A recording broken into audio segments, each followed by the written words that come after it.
Tonight we're going on vacation, To some magical locations. so tune in to this station. That's how we roll. That's how we roll. That's how we roll. That's how we roll. That's how we roll. That's how we roll.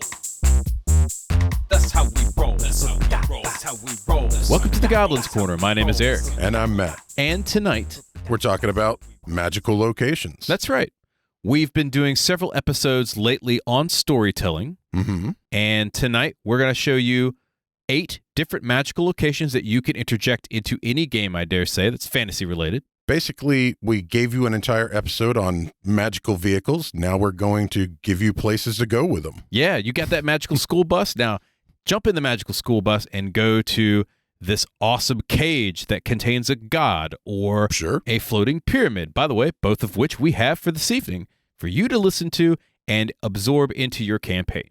How delightful. Sounds great. Yeah, it is great. So if you haven't yet, hit that like and subscribe button. Help us get our show out to more people and get notified when more amazing episodes come your way. And hey, if you're listening to the show, give us a review on iTunes, Podchaser, or any place else you listen to your podcasts. All the places. We're on all the places, Matt. So many places. More places every day. So we mentioned this a little bit earlier, but why magical locations, Matt? Your game is magical, so probably there ought to be places in it that are magical also. That would make perfect sense, wouldn't it? I thought so. Magical locations provide a variety of options for DMs, for story advancement, lore drops, side quests, what have you, right? Places to kill you. Oh, yeah. People die trying to get to the top of Mount Everest every year. Same concept, just magical. And so we've provided 8 magical locations for your characters to die in, or On the way to. on the way to, or locating whatever MacGuffin you happen to put into your game, right? Sure. And finally, they also make the world very interesting because you're trying to develop an interesting story. Yeah. So why not make your locations really interesting? Or at least terrifying. I Yeah, like that too. I'm down with terrifying as well. Now, we should note a definition when we say magical locations, Matt. Normally, this is where because, we have a little bit of a formula. This is where we break down and explain the premise of the show. This one's pretty self-explanatory. It is a place that is in and of itself magical. And that's it. Yeah, it's a magical location. That's So- it. Yeah. Yeah, nothing else to say, right? So this evening, we have provided 8 magical locations for you. Mhm. We are going to give you a description, how to get there, or maybe the process of getting there, potential encounters that you might have, and some rewards or what have you. Yeah. Being there, mutations or what, Sure. yeah, anything could happen, right? So let's dive in. Let's do some magical locations, Matt. The first one you actually have, and it's called the Dragon's Graveyard. Is it a dragon's graveyard? It is, in fact. Okay, so not just a name, it's actually a dragon's graveyard. Yes, literally. Awesome. Give me the description on this dragon's graveyard. Okay. In some worlds, dragons are immortal, but in some, they merely live a really, really long time. In the latter case, an ancient worm who has reached the end of his days is called to a place that is sacred to the dragon god of death. And there have been a couple of them that Null, Cronipsis, make your own, right? Yeah. Now, tradition dictates that they bring one item from their hoard as an offering to that god. There is one such graveyard on each continent in the world. That sounds really cool. So we've got a dragon graveyard that has potential treasure for people to loot. Absolutely. Definitely potential dragons for people to kill. Maybe some undead. Could be. Could be anything, right? Yep. How does one get to the dragon graveyard? The legends of the dragon's graveyard call to the adventurous and greedy alike. Greedy. I mean, it's Every adventurer. it's filled with loot. The trip to the dragon's graveyard should be difficult physically, mentally, and even spiritually for some not so much, right? The rogue may not have a lot of spirituality going on. Your story may differ. Sure. Firstly, the group will need to narrow down the location. Secondly, it should be in a wild and remote location. And lastly, it should be guarded by draconic beasts. This brings up a lot of interesting storylines that you can toss in on the way to the dragon's graveyard. Sure. So a good example of that is I'm narrowing down the location, right? Mhm. That could involve going to a city, finding a map maker, or maybe delving into some lore from a cult of the dragon. Sure. Anything, really. whatever your story needs for that. Or it could literally just be going out into the woods and finding it. Or there's a tiny hamlet that always has dragon sightings, but never anything that comes of them. Maybe that's on the way. And so they're like, yeah, they're always flying that direction. Well, now you've narrowed it down to a direction. They occasionally stop on the mountain there and rest, and then they head their way. Yep. They're always old, giant dragons. Exactly. Yeah, that's pretty cool. So we mentioned a few things. What are some encounters that you might expect in a draconic graveyard? Dragons, perhaps? Absolutely. If the players persevere, they will find an enormous 100-foot tall wall with a singular gigantic building at the front. In front of that building is a void black dragon whose scales are marked with the brilliant colors of nebulas and speckled stars. So this is a godlike dragon? This is a something dragon. Depending upon your campaign, could be something epic, could be just a really interesting looking dragon. Yeah. Could be a celestial dragon, or it could be just whatever you need to cook up for this to be an important moment. I like the 100-foot tall wall as well. Is it scaled? Made from the bones of dragons, perhaps? I mean, it certainly could be.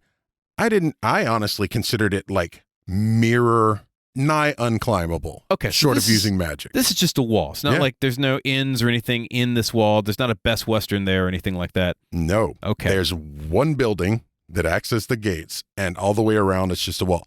Because the dragons who are coming here can fly. True. It is a non-issue for them. Everybody else that can't fly, you're screwed. Yep. Makes sense. What kind of rewards would you get, or some kind of potential outcome from the draconic graveyard? So this is what I've got. Obviously, this is just an idea seed for people. They will be given the choice to accept a boon or an item in tribute to their pilgrimage, right? Because they made it. Sure. Maybe even they'll get the offer to gain a Pact of the Ancient Worm, which we did as a Warlock patron in the Warlock Patron show. Or if they are here to desecrate this place and claim the horde of the dragon god of death, they get to fight for it. And if you're balling, epic level character, and you're ready to like beat some out of some dragons, then go for it, right? Absolutely. I will say, in my mind, this dragon's breath weapon is a small black hole. I will go ahead and let you know that. I love that. Go to another universe when you die. Just mess you up right there. Cool. So that's the dragon's graveyard. Yep. Why don't you tell me about the floating pyramid of the forgotten god? So we are going epic level here again, a godlike type thing, but not necessarily. This one is a floating pyramid in the desert. Okay. And the description is as follows. Deep within the desert lies a massive, slowly rotating pyramid, the color long bleached from millennia under the harsh sun. It's a desert. Sure.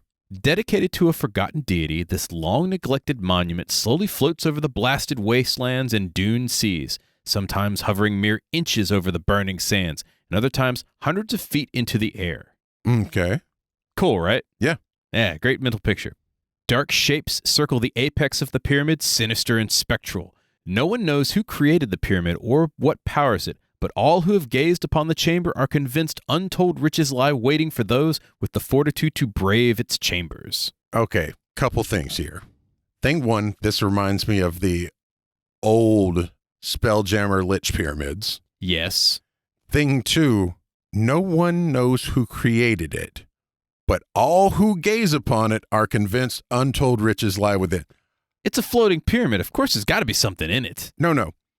If I see a floating pyramid with spectral stuff floating across the top, eldritch horrors lurk within, not treasure. The potential for vast wealth lurks within eldritch horror. See, I'm convinced that this thing has an aura of greed that just is spread out from it. Oh, I'm 100% down for that. Yeah, that's what I'm feeling. Yeah, kind of tropey, right? You've got this whole like magical pyramid flying city type motif. I don't know that I'd call that tropey, but sure. Trophy enough. It's definitely a Spelljammer trope. Oh, yeah. 100%. But it's a lot of fun. I think this would be really interesting. And again, this could be a low-level type magical location. This could be a high-level type magical location. Sure, just depends on what you want to put in it. Absolutely. Tell us about how do you, I mean, it moves around. How do you get there? As the pyramid travels across the desert, tracking its path can be tricky. Depending upon your story, players can encounter it in their travels or directly seek it through various means, like storytelling, role-playing, blah, blah, blah, right? Sure. In either case, getting to the pyramid should be a test of endurance and ingenuity, as the pyramid shows no open areas to enter and can be at various elevations. That's a little problematic. You roll up in the desert one day and it's really high in the sky. 1,000 feet in the air. Yeah, you don't have enough rope to Charlie Bronson your way up there. It could be maybe mere inches from the desert sands, which would be fun. That could be fun, but at that point, it could also be going 100 miles an hour. I kind of see mere it inches from the sand. moving around like the, the big tower from Kroll. But that one disappeared and reappeared, but I just kind of see it like booking along at various speeds, kind of slowly rotating, and there's these spectral shapes up in the distance near the apex. I like it. A lot of fun. What kind of encounters are we going to come across for this thing? Examining the pyramid provides a wealth of unknown hieroglyphics. Could be a new language, could be spells, right? Sure. Is it a combination to get within the darkened halls? Are they ancient spells carved upon the rock walls? It's got to fly somehow. Got to fly somehow, right? Possible, or probable in my game, creatures lurk in or around the area ready to consume the characters, and the dark shapes circling the top could be priests of the fallen god, eldritch energy powering the pyramid, or specters ready to add to the number of the damned, depending upon your story. Option D, all of the above. All of the above is always fun. Regardless of whatever the characters encounter, the subject deity could be of any type or portfolio. So it could be a god of the dead, could be a god of life, Sure. could be a god of good. Yeah. Maybe the specters are there to test the mettle of worthy adventurers. Could be that he was murdered and the specters are there to keep people out from bringing him back, like Osiris. I like the idea of the hieroglyphics being some sort of combination lock, but as people are often aware, sometimes puzzles in D&D games can go sideways. Go sideways. So take that with a grain of salt for your players. And I don't know why, but because of the way you said creatures lurk, my brain was like chameleon golems. Yeah, I'm down with that. Like hieroglyph golems, like they just fold out of the wall. They hide underneath the pyramid as it floats. Yeah. That'd be kind of fun too. What kind of rewards are you thinking about for this thing? New or ancient spells, hidden or forbidden knowledge, relics, even world-shattering events can be learned at the floating pyramid of the forgotten god. Ancient spells make sense, and if nobody has any copies of them, then they're new and ancient. Sure. That makes sense. Relics, sure.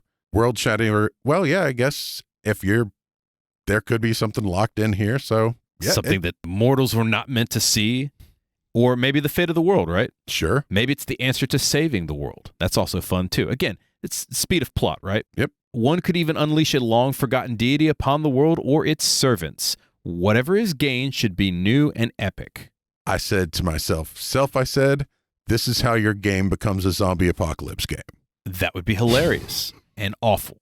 And I love all of that. Again, new and epic. Sure. They awaken something that should not have been released. It's the zombie virus. This is how you get zombies in Faerun. Yep.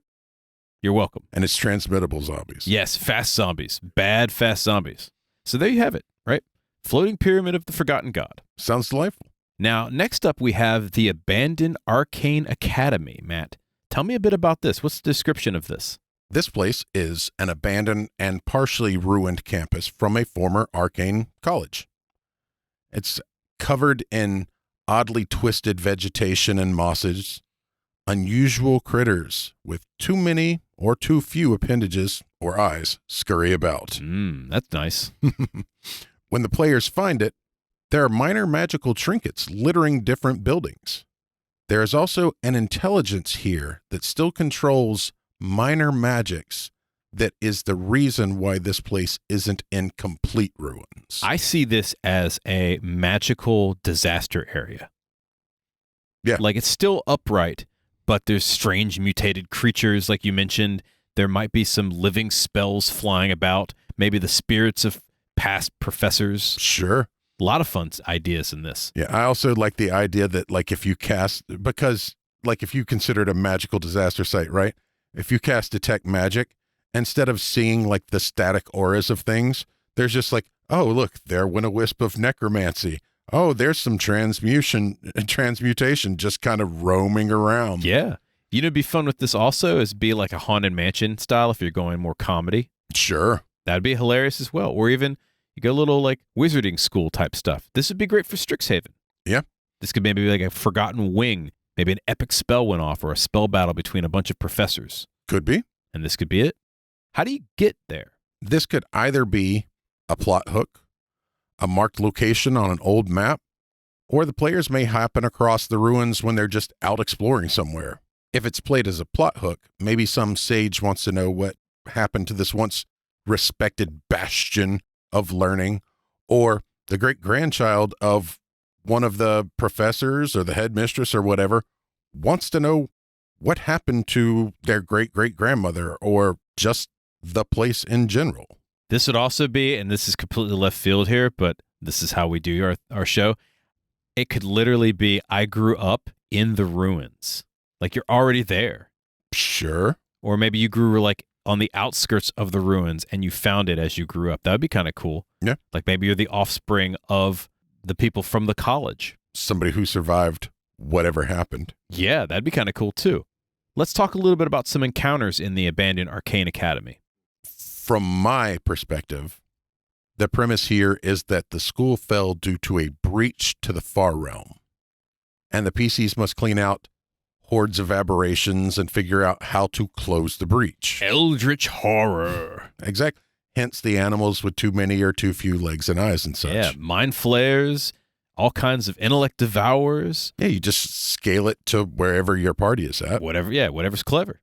All encounters on the school grounds are either twisted animals, aberrations, and perhaps some tainted and just like unreachably insane former students and teachers. Ain't no perhaps in our game. You're definitely going to see. Oh yeah, well, 100%. The professor's on the chalkboard just kind of writing out some obscure mathematic equation. His head twists around. It's filled with tentacled horrors and eyes. Oh, I was thinking it was literally just going to be like one of those inverted leech mouths that's just filled with teeth. Oh, yeah. You could see the void of darkness within. Yeah. That's always fun, too. And terrible. Put a little fear into your characters, right? Yeah. What are some rewards for going to this magical location? Well, after cleaning the place out, they'll have the opportunity to either reclaim and rebuild the school for themselves, or maybe they could gather some arcanists to rebuild and bring the school back to its former glory that will then grant them like magical resources, access to labs and spells and a place to do research, that sort of thing. This would be a great base for adventurers. Absolutely. Oh, If you yeah. clean Yeah, out, yeah. If you clean out the corruption and, you know what? You could even leave the portal to the Far Realm active if you want. Just brick it over. Yes. Or, you know, it makes for good guard animals. Yeah, you know, I was thinking garbage disposal. Just chuck the stuff into the Far Realm and be like, you know what? Don't need to worry about this anymore. That's done. Not any point in time is it ever going to come back horribly mutated. No. It's just a Far Realm. Also, like if you're running a fast-paced or like a short run campaign, then maybe the spirit of the school could simply grant you a boon or treasures. Because, I mean, this was a magic school. Surely there's some kind of treasure hidden around here somewhere. The Yeah, Academy Arsenal. exactly. Yeah, that sounds great. So that's the abandoned Arcane Academy. Yes. And next, you have a musically inclined location. The space between. Yeah. It is a Dave Matthews song, but it's It is. also a delightful, magical location. Tell us what you got here. You walk alone along a winding path composed of cobblestones, bricks, and cement from a million worlds. Buildings, temples, and other constructions of civilization spring forth in front of you, as if built on the spot, a mashup of every city, every nation. A fine, opaque mist ends your vision at around 100 feet, yet you never feel lost. Soon you'll reach your destination. The part of Doctor Strange where the city is like bending and stretching and moving, and I feel like this could, obviously not in that exact same way, but in an older way. Like the fractal city just starts slowly builds. Yeah, I see the mental picture as you're walking. Literally, cobblestones are just like building itself because it's part of every world. Sure. When a city gets to be a certain size, it naturally will build around or on top previous areas as new buildings are created. Yeah. Rome is built on top of Rome, right? Right. Over time, this area gets forgotten by the residents and fades into obscurity. The space between is that space, composed of forgotten parts of cities where no one lives or remembers. So it's parts of reality that have been forgotten. Like old neighborhoods or alleyways, things Someone like bricked that. over an alleyway or maybe bricked over a room, and it just disappeared in time and space. People Nice. forgot about it. No one lived there anymore. Nothing living remembers it. And as soon as they forgot about it, it's gone. Like a Da Vinci's workshop. Yes, very much so. How do you get to the space between? Aside from the song, most of the time people stumble upon the space between by accident. However, with the proper area key, we'll talk about that in rewards, you can enter it at will. Additionally, sages have speculated that being under the influence of a non-detection spell or similar obfuscating spells can potentially allow one to access the space between easily. Those that are able to enter find that the area magically appears as they turn a corner. So the idea is if you can make yourself be forgotten by everybody. Right. The more forgettable you are, the easier it is to access. So if you go Gray Man, sure. then you can just kind of disappear in between the realms and enter up in the space between. So it's kind of like a transitive plane. That's pretty cool. Are there any kind of encounters you find here, or is it just like an inanimate transitive plane? I would predominantly say it's a transitive plane, but you could do theoretically anything. So in their travels, large forgotten portions of cities lie in wait for the traveler to discover. While much of this area is composed of alleys, sewers, other forgotten architecture, many walled-over rooms and covered buildings could contain vast treasure or unspeakable terrors. So hear me out. There's 100% somewhere on this plane a giant cranium rat swarm. That has been forgotten? No. As these locations are forgotten and taken here, there's bits of sewer, there's holes in walls. Oh, yeah. And each one of these cranium rats made its way here one at a time, but they've begun to congregate. And so there's now... It is the lord of this domain. Yeah. I was also thinking some kind of walled-up undead. Oh, yeah. That's been forgotten from the world, maybe built into the foundation of a house a long time ago. A revenant from the cask of Amontillado. Sure. You just stumble upon it. And remember, you're wandering through rooms and rooms of just different architecture and houses. You stumble upon a cathedral that's been long lost. Sure. And there's a vampire within. Or something, right? Lich? Yeah. An undead Tyrannosaurus Rex? Who knows? It could be anything. You could literally just walk into a dragon's horde. This is perfect for a one-shot where you just accidentally show up to this place and just roll on a random table. Yep. This is stuff that reality forgot. Make it city-themed and random monsters. What are the rewards that you would find? I mean, obviously, forgotten hordes. Anything else we got? Being composed of material from many worlds, the space between allows visitors to exit in an alleyway of their choosing, provided it's in a city of moderate size or larger. So you can exit in any city that Sure. you know of. However, traveling the path takes mental acuity. If the visitor is not fully focused, they may be accidentally deposited at a random city on a random world. Yes. That is a lot of fun, particularly if you're playing a Planescape campaign. Sure. If the players are able to determine the city from which a section of the space between is composed of, that part of the space between disappears from this location, and the party is immediately deposited in that location. So they're wandering through, they go, hey, that's the Colosseum from blah, blah, blah. The reality goes, it is in fact that. It disappears, you disappear, and you're there, which is an instant go back to home, right? Sure. Provided that that is home. Have a bard with legend lore. Sure. Additionally, if you do that, a key is provided and the players can use it to enter the space between at that exact location in the future at any point in time. So you just Nice. go back to the physical place, pop the key, and you're now back in the space between. If the location is ever forgotten, it will once again return to the space between, Make sure you tell several people about it. so that you don't accidentally get lost in the space between. So here's what I'm thinking. You've got your key. Yep. You've got access to this place. And you get killed. Okay, that's no problem. We live in a world where getting killed's just an inconvenience. But for a second, no one remembers the place. Oh, and You you're come forgotten back. too. And your key is useless. Because for just a moment, it got sucked back in because no one remembered it again. That's a good point. Yeah. Lots of fun. So that's the space between. Speaking of other fun things, we have what, Matt? We've got the question of the week. Okay. What magical location question of the week do we have this week? We were talking about magical locations, we're also talking about vacations. In any series or genre, what magical location would you want to go on vacation to? I mean, aside from Ankh-Morpork In Discworld? That would be great. It definitely made the short list. Yeah. But you have to understand that's a deadly place to go to as well. I would end up a hero or a villain within moments of landing. It's very true. I would probably say Waterdeep because I could go sit on the beach and learn some magic. There's a beach there. There has to be a beach. Yeah.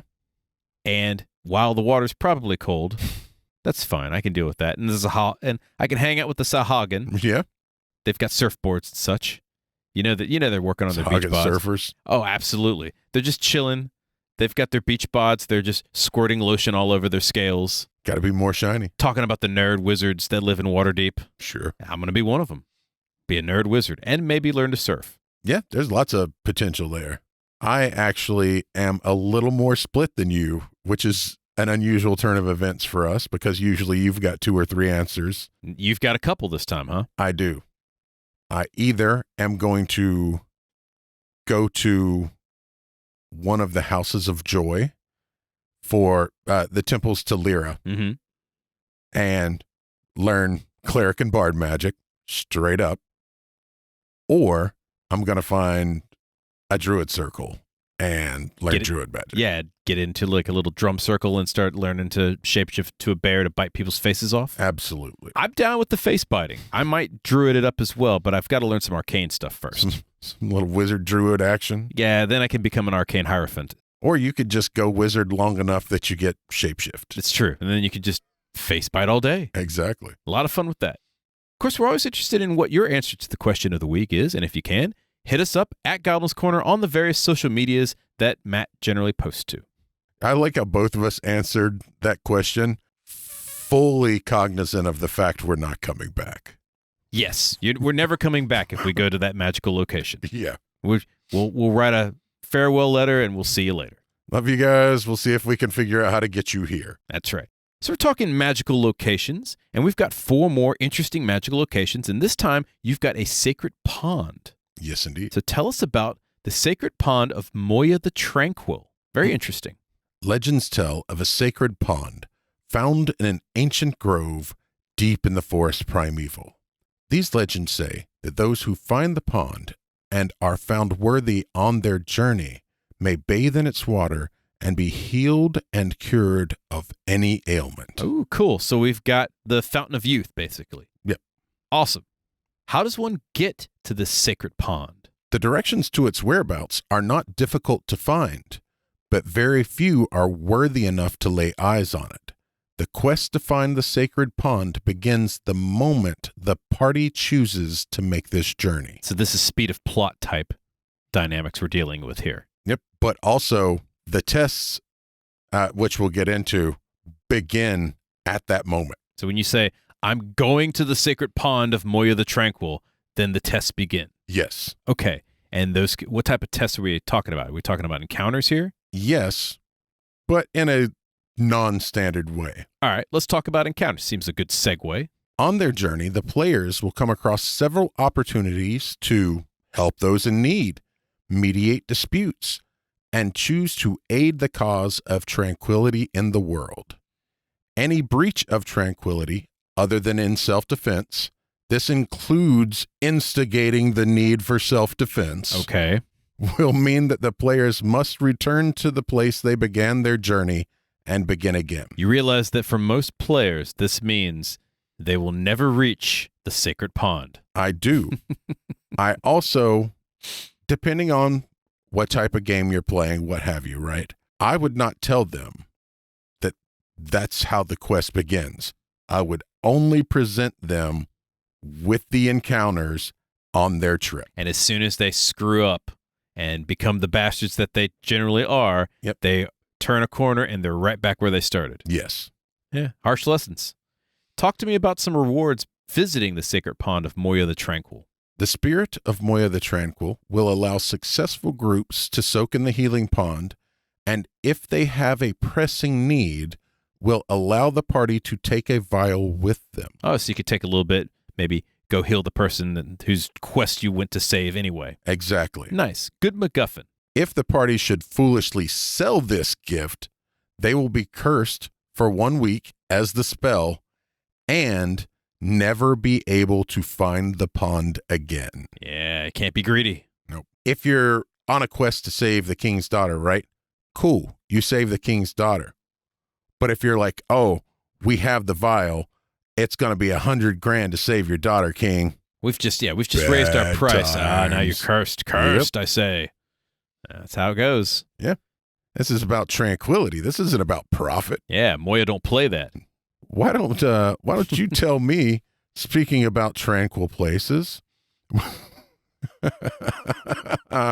why don't you tell me about the Maze of Cowards? This is actually one that Matt has written for his game.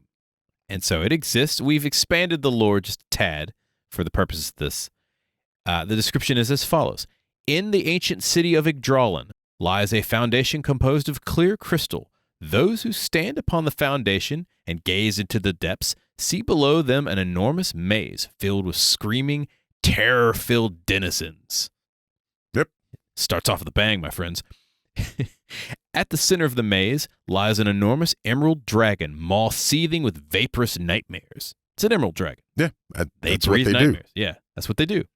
The denizens of the maze are cursed with immortality and forever hunted by the nightmares spewed by the dragon, a domain of eternal torture.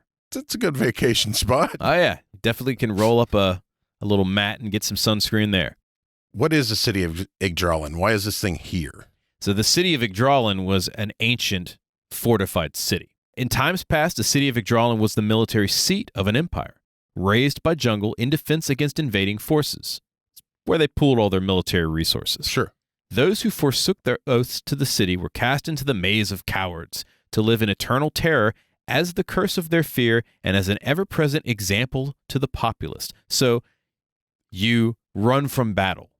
You're cast You're into a the maze. deserter. You're a deserter. You're cast in the maze of cowards, and then the people basically they walk on top of the maze every day because it's clear crystal, right? Right. They're going about their daily, duties. They're maybe, I don't know, going to the market to buy some, and they look down and there's Bill. He's getting eviscerated by a nightmare. It's just tearing his spleen out. It's going to heal overnight and he'll be back the way he started. Tomorrow he's getting his head ripped off. And people see that and they're like, well, I don't want to get cast into the maze of cowards, so I'm going to do what Yggdralen tells me to do. Cursed with immortality. Most people hear immortality, and that's a reward kind of word. And I would say you're only cursed for as long as you're in the maze. So if for some reason you can get out of the maze, you're back to normal. Sure. Somebody has to be basically willing to rescue you because you're in a state of constant panic otherwise. You've got to deal with an emerald dragon. Yeah, if you can fight the dragon. Who is also immortal. Yes. So how do you get to this maze of cowards? One must trek deep within the jungle to reach Yggdralen, a trek which could take weeks of travel, if not more. The city is but ruins now, as the great metropolis was flooded long ago, its surface buildings wiped from the map and the jungle reclaiming what is left. It's just ruins. Yeah. Sages, jungle guides, and a keen survival sense must be gathered in order to find the hidden realm. And I would definitely say, bring your sword and some magic as well. I don't know what you're talking about. It's a sweet and innocent place. Sure. Speaking of sweet and innocent places, what kind of encounters can you expect to find? Those who enter the deep jungle must tread carefully, for giant apes, carnivorous plants, and even dinosaurs lie in their path. Definitely dinosaurs. We're very big fans of dinosaurs. Yes. A myriad of toxic, venomous, and deadly dangers await players. Debilitating diseases, monsters, and ancient civilizations unfriendly to interlopers can be found here. Throw every trope against the wall about the jungle. Yep. Toss it in a blender. You've got Yggdralen. Yes. And the maze of cowards. Yep. Maybe throw in a trapdoor land shark while you're at it. That's what I did. Definitely some trapdoor land sharks, yeah. All right. What kind of rewards can you get? Those who gaze upon the mewling, cowering masses in the maze of cowards find that their fears evaporate like jungle mist in the sun. Characters who visit this realm receive advantage against fear effects, possibly even a proficiency in survival. Other boons could also include stuff like nature-related feats or abilities, increased DCs to fear effects, and what have you. Yeah, I feel like when you see someone who has been cursed to a relative eternity of fear, like that's way up there. For someone to try and fear you after that, you're like, yeah, but have you seen this? I have seen some. I'm no longer worried about it because I'm not in that maze of cowards. Yeah, it just jades you just slightly, just right? a bit. So you get advantage to fear effects, right? Yeah. You've been trekking through the battling carnivorous apes and dinosaurs, so you're definitely going to get some survival instincts along the way, or you're dead. Yeah, it all makes sense to me. Yeah, lots of fun there. So that's the Maze of Cowards from the city of Yggdrasil. Next up, you've got a Cage of the Ancients. Let's Yes. talk to me about this cage, Matt. Almost everyone in the world knows that before the rise of the gods, Titans roamed the world, sowing chaos across the lands and keeping the people of the world scattered and nomadic. Yeah, just scatter them around like chess pieces. Yeah. You got to keep moving. Otherwise, one of these giant things may just kick its way through your settlement.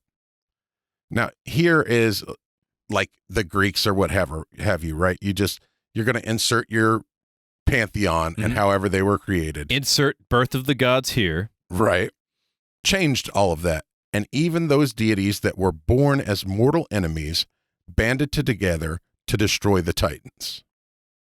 But as the war raged on, and days became weeks, and weeks became months, and even months became years, the gods, seeing the destruction they had wrought, feared themselves little better than the Titans, right? Like, you're literally causing as much of a problem as you're attempting to solve. Yeah, they're wrecking I'm wrecking everybody's wrecking Right. This does not fix the problem.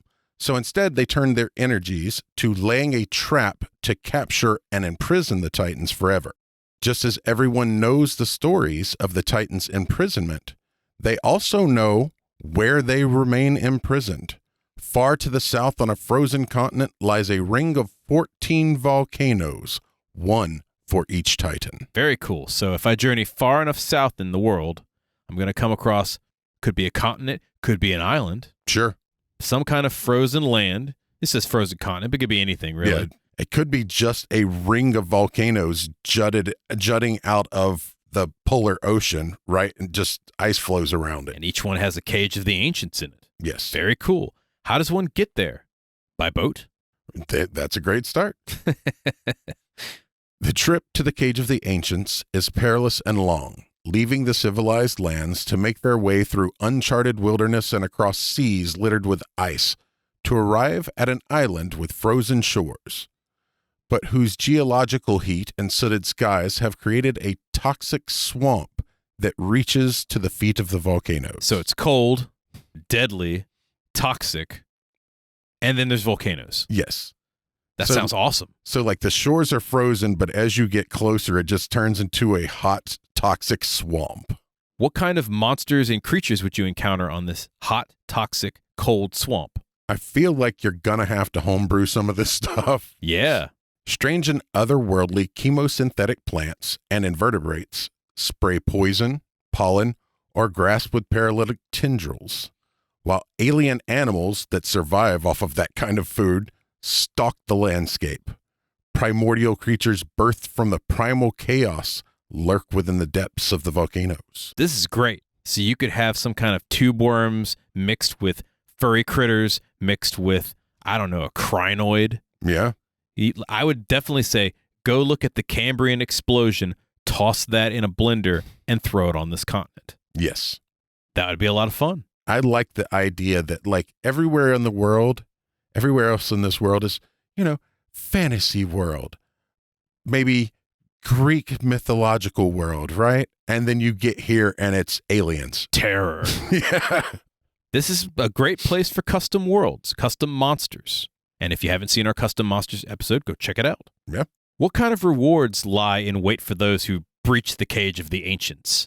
For those who break the chains forged by gods, find all other bindings immaterial. Oh, you get freedom of movement? Yeah. Yeah. So for some boon possibilities, freedom of movement makes perfect sense. Knock. Makes perfect sense.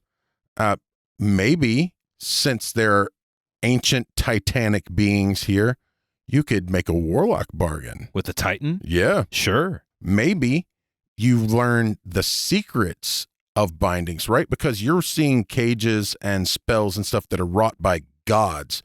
Maybe the DCs for your binding magic, things like imprison or hold person and all that, maybe they get harder to be resisted because you've seen the professionals do it. Wizards looking up force cage and is like, I have a better force cage now. Yeah. DC goes up. Yeah, if I do this sigil and this sigil instead of those two, because that's how the gods did it. I can force cage a Titan, baby. Exactly. That sounds awesome. So that's the Cage of the Ancients. We're going to take a little turn. And finally, we have something completely different. Tell me about Harlequin's Haberdashery. I did it only because I love the alliteration. I figured. The door opens with the light tingle of bells, and a sharp burning smell assails your nostrils. Rows of fine hats line the walls, each distinct as a snowflake and all master-crafted. Several mannequins sport the latest accessories such as belts, ties, daggers, as well as ones long turned to dust. Towards the back countertop, a wizened shopkeeper wipes down a crystal display case full of swords and says, "Have a look and try whatever you like on, but be prepared for the cost." I like the fact that this is a very old school traditional haberdashery. Yeah, it's not just hats, my friend. Right. It actually has all the appropriate accoutrement for a gentleman. Get your fine hat, fine sword, fine boots. Yeah. Belt dagger. Yeah, finery. With a belt. With a belt. There you go. Harlequin's Haberdashery was originally created by Dulo the Clever, a king's fool and secret royal spy. Ooh. After a long double life, he retired, selling the fruits of his adventures under the guise of a simple haberdasher. Yeah. Opened up a shop. Most adventurers become barkeeps, we know. Right. But he became a haberdasher. I mean, that does make sense. They're going to have a bunch of things just kind of laying around extra. And also, this guy was a Harlequin. He's got to have a thing for hats. You got to know about a good hat. Right. It's got bells on it. Exactly. So if you got a hat with bells, you got to know something about hattery. And if you're a spy, you got to know about really good duds. Well, not just that, but I was also going to say, like, you take the clappers out of the bells. So you're wearing a hat with bells, but the bells don't make noise. There you go. Over time, the store took on a life of its own, with each subsequent owner adding to the personality of the store. The store started to develop quirks. Yeah, it's psychically leeching out the person. I mean, not like taking it from them, but taking on the quirks. It's a magical location. Yeah.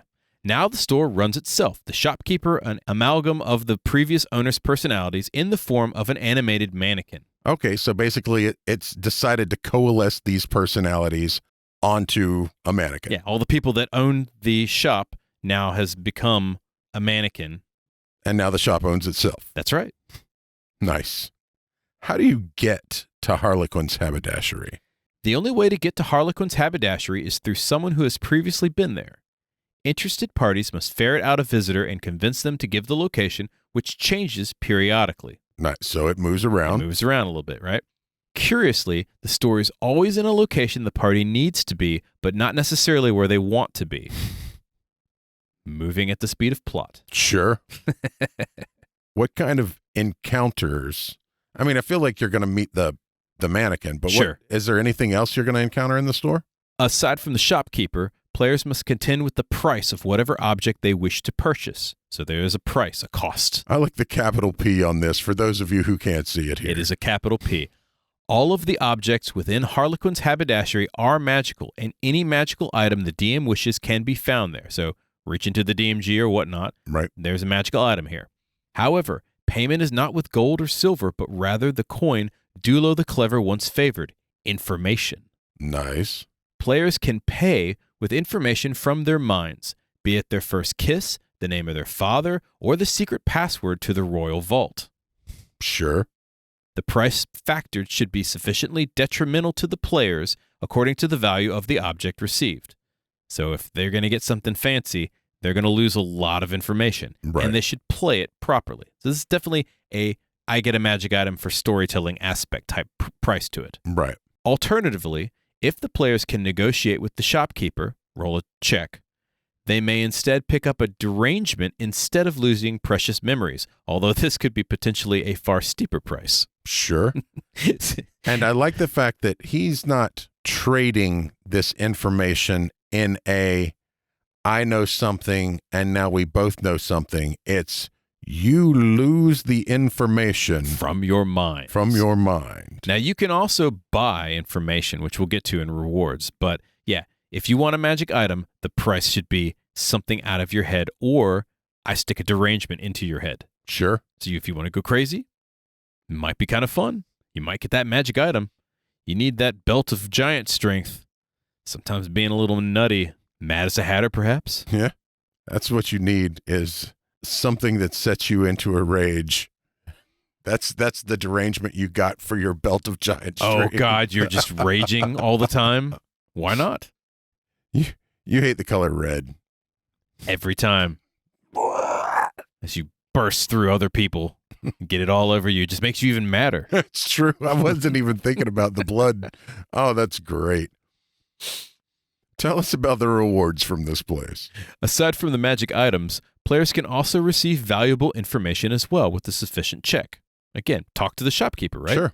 This requires a similar price information for information, but usually not nearly as steep as purchasing a magic item.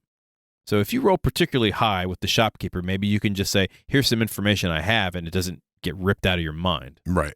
The PCs will find that the Haberdashery knows a great deal about many subjects, particularly local history and politics, so treat anything on those subjects as a natural 20 for all general inquiries.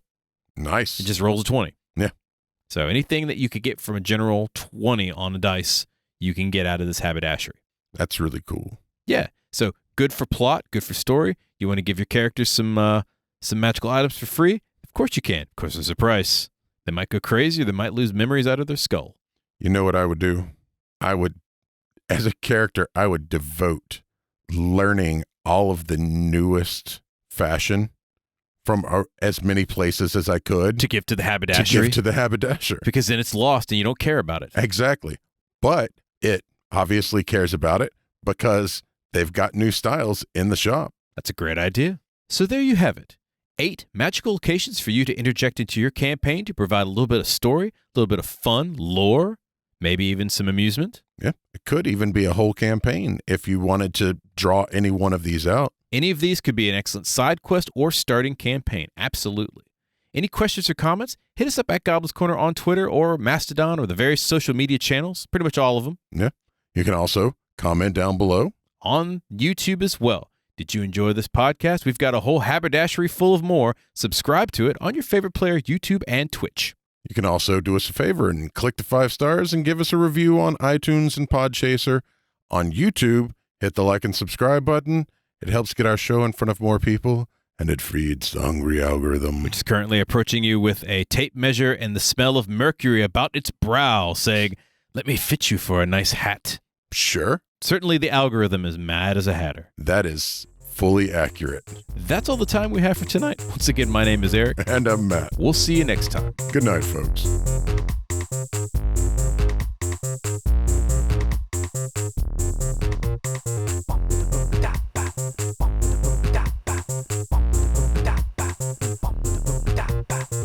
The Goblin's Corner is written and produced by Eric Holden and Matt Staples. Show song by the Mighty D20. What a wonderful guy. This is a Subterranean production. The end.